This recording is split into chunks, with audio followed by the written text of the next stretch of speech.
Hello everyone, at 1995 here, in the video game fanfiction plot with a story for you all called Guyver Naruto. And remember, I do not own the Guyver series or Naruto series, and I give full credit to its author TheBeardedOne. Now onto the story, Guyver Naruto. While exploring a secret base that he literally fell into, Naruto finds something that will change the course of the future. Beware all enemies, the Guyver has activated. By TheBeardedOne. Naruto the Guyver. Prologue, Arkanful. Arkanful lowered his weapon and stared emotionlessly at the ashes that had been the test subject prior to it donning the armor. His cape fluttering in the breeze caused by the superheated air rising to make way for cooler air, he turned back to face his masters, the beings who used the armor that they had tested on one of those he had been created from. Beings who had lost an entire command ship and no less than 4 defense ships to a single, untrained primitive from the native species that they had adjusted to create an army that they could command. This must not be allowed to happen again. Arkanful didn't respond, as the mental communication had not been aimed at him. Instead, he depowered his weapon before shifting his grip on it, raising it above his head so that it could be reclaimed. As it was lifted out of his hands, Arkanful felt something, sense of loss. Of potential. New weapons will be forged. Ones that cannot use the suits. What happened today was not as anticipated. Guyver. Arkanful whispered, giving the thought its closest approximation in the limited form known as speech. Prepare the Grand Hammer for deployment and evacuate the planet.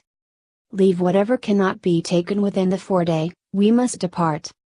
Arkanful blinked as the Advent floated away towards the distant ships, then he turned and looked at the distant shape of the damaged ship that was sinking into the lava, its self-repair systems already working to seal the hull.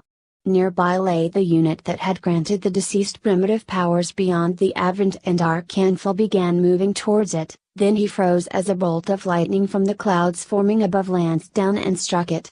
For a moment, it glowed like an earthbound sun. Then it seemed to vanish as its dimensional storage systems overloaded, and Arkanful felt another emotion. Anger, irritation. The ground trembled as the first ship of the Advent lifted off, and Arkanful watched them leave. Motionless, he waited for the last of his former masters to depart, uncaring that the process took over 5 days, and only then did he begin to move. The ship that had been destroyed had been the one holding all of the records about where the caches of technology had been placed ready for use in building outposts. He had only learned the locations of 5 of them, and several had probably been retrieved, but as long as at least one remained intact, he could use it as the base of his plans. If any of the other units had been left in one of the caches, he would find it and would claim the power for himself. He would create weaker versions and use them to build his own army, his chosen ones leading the primitives to their stars, unleashing them against the Advent and seizing all that had once made them great. But he could not do it alone. He would need assistance. Helpers. Beings that he could empower so that they would be able to oversee events for him.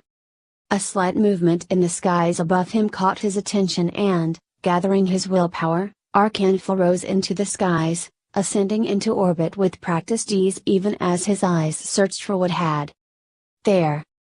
A massive meteor, easily large and fast enough to ruin the planet. His planet, should it hit. The odds of such an event occurring briefly crossed his mind, then he realized that it had been dispatched by the Advent, that the beings on the world below him would never become a threat. That his plans, embryonic though they still were, would never come to be. This could not be allowed. Arkanful closed his eyes in concentration, although his senses could still feel the approaching planet killer from its very mass.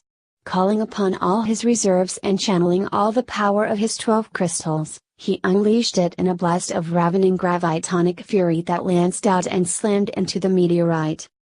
For almost a full day, Arkanful maintained the blast, slowly ripping the meteorite apart before he finally felt its central neutronium core dissipate. Drained and exhausted, Arkanful let himself descend into the atmosphere once more, realizing that although he had saved the origin of his eventual triumph, the cost had been high. One of his crystals was cracked and he could feel it sapping his energy. For the first time since he had been created, Arkanful knew what it was like to be tired.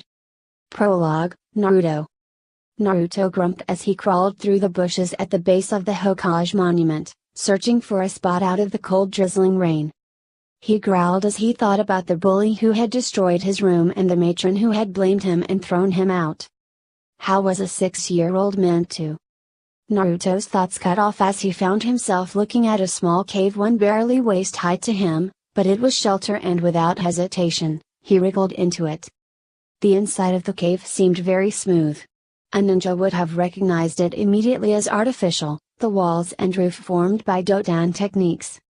A paranoid ninja would have noticed the security seals. A prepared ninja would have anchored a rope to one of the trees outside and had teammates ready to pull him out at an instant's notice. Naruto wasn't a ninja, despite his desire to be one. As such, it was a total shock to him when the ground beneath him suddenly opened, dropping him down a long chute and into a reinforced glass pane inside a large chamber lit by seals set into the ceiling. Unsteadily rising to his feet, Naruto leaned against one of the walls for support, only for the glass to slip out of the decayed fastenings and shatter on the ground. For a long moment, Naruto held his breath as he waited for the inevitable angry shouting, but to his surprise, nothing happened. Carefully avoiding the worst of the glass, Naruto moved around the room, staring at the odd shelves and their contents. Strange liquids, internal organs and even less identifiable objects floated in various jars. Then he blinked as he saw something on a low shelf, something that intrigued his curiosity. The object looked like a disc almost as wide as his head and maybe as thick as his hand could stretch.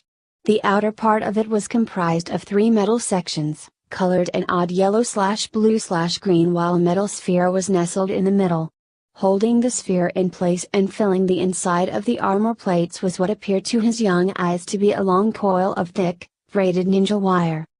With the utter fearlessness of innocence, Naruto reached out and grabbed the disc, pulling it towards him. As it came off the shelf, Naruto belatedly realized that it was heavier than he had thought even as its weight pulled him down, striking it with his forehead. Oh, what the? The sphere glowed with an odd white light that attracted his gaze, then his eyes widened as he realized that the wires were moving. Releasing the disc, Naruto started to scramble away from it, but he was too late as the wires erupted from the disc and wrapped around him, then plunged into his flesh. Arg! Naruto's cry of agony echoed in the dusty room as he collapsed, writhing in agony that threatened to overwhelm him. Then after what seemed like an eternity of suffering, the pain vanished. For a long moment, Naruto simply stared at the ceiling, then he frowned. The ceiling seemed sharper than before, and if he concentrated on the light-giving seals, he could see the pattern within them, the way that they took ambient energy and guided it through channels, changing it in the process to produce illumination. As he stared, he could almost feel the concepts behind the seals slotting into place in his mind, including ways to make them more efficient or brighter. Shaking off his odd reverie, Naruto sat up, then found himself staring at a pair of armored feet. Feet that were attached to legs. Legs that were attached to him. Naruto scrambled backwards, hitting the wall, then he froze again, this time staring at his hands, which were encased in the same sort of odd armor that was the exact color of the disc that had attacked him. Naruto slowly flexed his fingers, then his legs. Pulling himself to his feet, he looked around, then paused with a new realization. He was taller. Somehow, the armor, whatever it was, had made him grow up. Awesome! He whispered with a wide grin. Spotting a door, he slowly walked over to it, getting used to his longer legs, and grabbed the handle. Crash! Naruto stared at the fragments of the door in his gauntlet, then at the wreckage of the wooden door around his feet. Oops! He muttered to himself, then he carefully stepped over the broken wood and looked up and down the corridor. Aha! He realized. Air is flowing from over there. How did I know that? After a long, introspective moment failed to provide him with an answer, Naruto mentally shrugged and moved along the corridor, climbing the curving flight of stairs at the end while frowning at the odd tickling sensations and the plink and tank noises that he kept hearing. Glancing behind him, He froze at the sight of dozens of Senbon and kunai littering the ground, weapons that had not been there earlier. A brief impact made him look down just in time to see another kunai bounce off his chest. Moving with a speed and surety that he didn't know he had, Naruto grabbed the falling weapon, only for the blade to break in his grip. Dropping the fragments, Naruto resumed his interrupted journey until he found himself facing a door. As he reached for the handle, he paused again, staring at his hand. Oh man, my armor. He realized. Those terms will want it. Huh? The armor seemed to fragment and leap off his body, vanishing behind him. Naruto spun round, but there was no sign of it. Hey! He shouted. I want my armor back. A surge of energy lifted him into the air and he felt the armor plating slide back into position. Landing gently, he looked at his armored fists and grinned. Way cool. Armor off. Once again the armor vanished and Naruto smirked. Nice.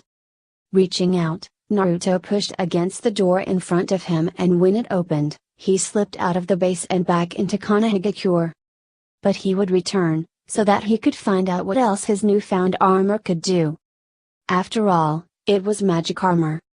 Just like in the stories that he had overheard while hiding outside the window of the main room after the matron locked the door to his room and he had to climb out of the window. He had magic armor. That made him a hero. But he had to think of a cool name for when he. That was it. I am hero. Naruto whispered to himself with a smile as he turned to look at the door as it swung closed. Pushing against it, he smirked as the concealed door reopened and then he let it close again. It was a secret place and now it was his secret place. Uzumaki-san. Naruto spun round as a masked individual with silver hair landed just in front of him. There you are. The Anbu said in a relieved voice. The Hokage was worried about you. Naruto blinked. Who? Naruto smiled as he looked round. He would never have to go back to the orphanage. He now had his own apartment, one paid for by the village to make up for how he had been treated at the orphanage. His own apartment and his own secret hideout for storing all his cool ninja stuff in. Life was finally looking up. With a grin, Naruto started looking round to see if there was somewhere that he could use as a secret exit. Aha! The air vent in the bedroom wall was large enough that for a while at least, he would be able to crawl through it, letting him come and go as he pleased. Well, that's the ending of that chapter. I do hope you enjoy this video. If you like to see more, remember to hit that like button, subscribe to this channel and leave a comment down below. Until next time.